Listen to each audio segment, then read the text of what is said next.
I never ever thought I'd fly a Vulcan again. And I was asked to fly it by Dr. Robert Fleming back in 1995, I think it was. And I was absolutely delighted to be given the opportunity. We didn't realise it was going to take another 10 years before the Vulcan got into the air, but I flew it from the second flight onwards. I was co-pilot to David Thomas on most of the initial test flights, and then took over as the chief pilot in 2009, and I have enjoyed flying it ever since. I mean, she is a delight to fly. In essence, a very simple aircraft with no lift augmentation devices, no slats or flaps or anything. You get airborne, bring the gear up, and that's effectively checks complete.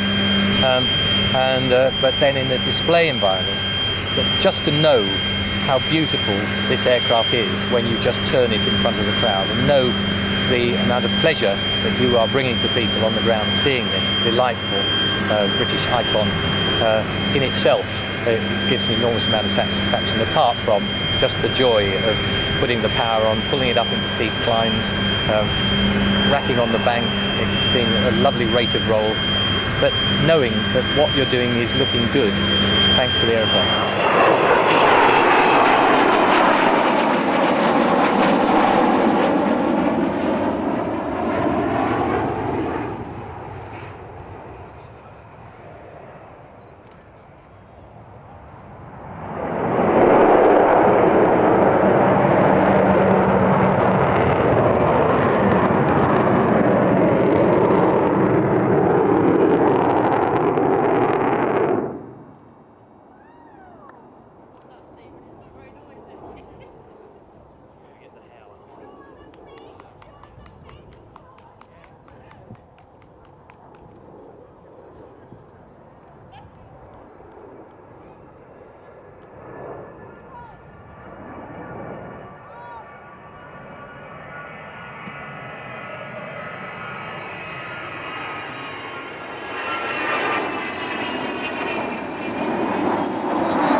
When the Vulcan was restored and the Civil Aviation Authority gave permission to fly the aircraft, they didn't actually want the Vulcan displayed by anybody who'd not flown Vulcans previously. So I had a phone call saying, would you like to come and fly our Vulcan for us? Which obviously I jumped at the chance.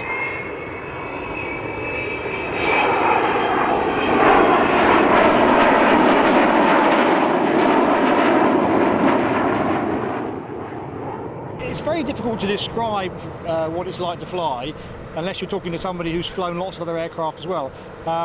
It's a big aircraft. It feels like an aircraft that's a lot smaller and a lot lighter than it is. It's got very hydraulic hydraulic flying controls.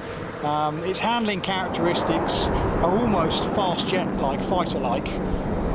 So it flies completely differently to the way it looks, is the easiest way I can explain it.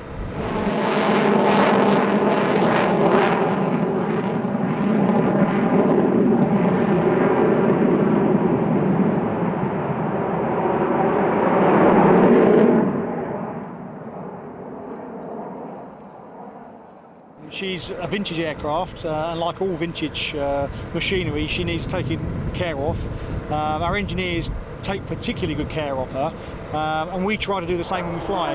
So whilst we do try and display the aircraft and make the aircraft look as impressive as we possibly can when we're flying the displays, we're also acutely aware of airframe fatigue and the engine life, and we are very gentle with her. Some of the displays might not look that way, because some of the manoeuvres we fly actually look quite impressive because it's a big aircraft. But we are actually very gentle. We use very little G in the display, and we're careful with the engines.